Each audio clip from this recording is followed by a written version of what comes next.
सबसे पहले जो बात उभर कर आ रही है वो है बिहार में हुआ एक बड़ा घटनाक्रम।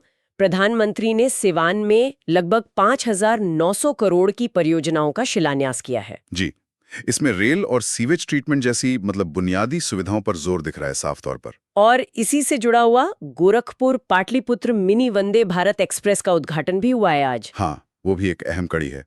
ये दिखाता है कि कैसे इंफ्रास्ट्रक्चर, खासकर कनेक्टिविटी पर फोकस है।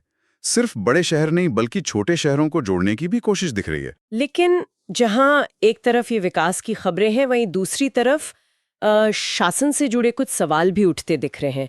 दिल्ली में पूर्व उप मुख्यमंत्री मनीष सिसोदिया से पूछताछ हुई है। हाँ, वो क्लासरूम निर्माण मामले में एसीबी यानी एंटी करप्शन ब्यूरो ने उनसे काफी लंबी पूछताछ की है।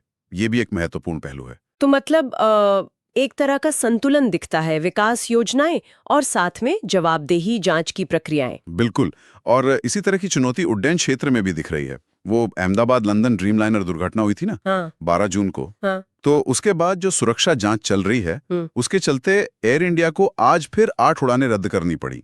कुल मिलाकर अब तक मेरे ख्याल से 66 उड़ानें प्रभावित हुई हैं। ओह, 66? तो सुरक्षा निश्चित रूप से प्राथमिकता है, जाहिर है। हाँ, बिल्कुल। और इसी बीच मौसम का भी एक अपडेट है। हरियाणा में मॉनसून जल्दी आ गया है। हाँ, और भारी बारिश का अलर्ट भी है अगले कुछ दिनों के लिए।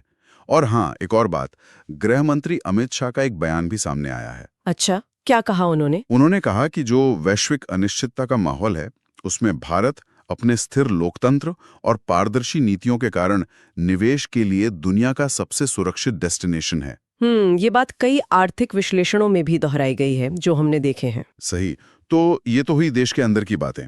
अब अगर हम थोड़ा बाहर देखें, मतलब अंतर्राष्ट्रीय पटल पर, तो वहां तनाव साफ नजर आता है। हाँ, खास तौर पर इजराइल और ईरान के बीच।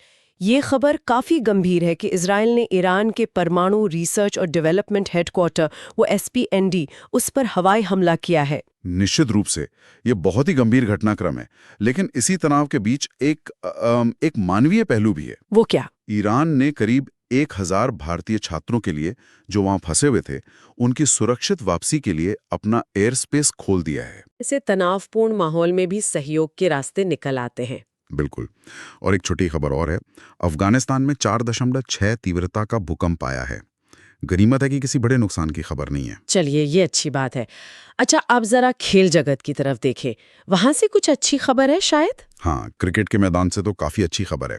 इंग्लैंड के खिलाफ हेडिंगले टेस्ट चल रहा है और पहले दिन भारत ने बहुत मजबूत शुरुआत की है।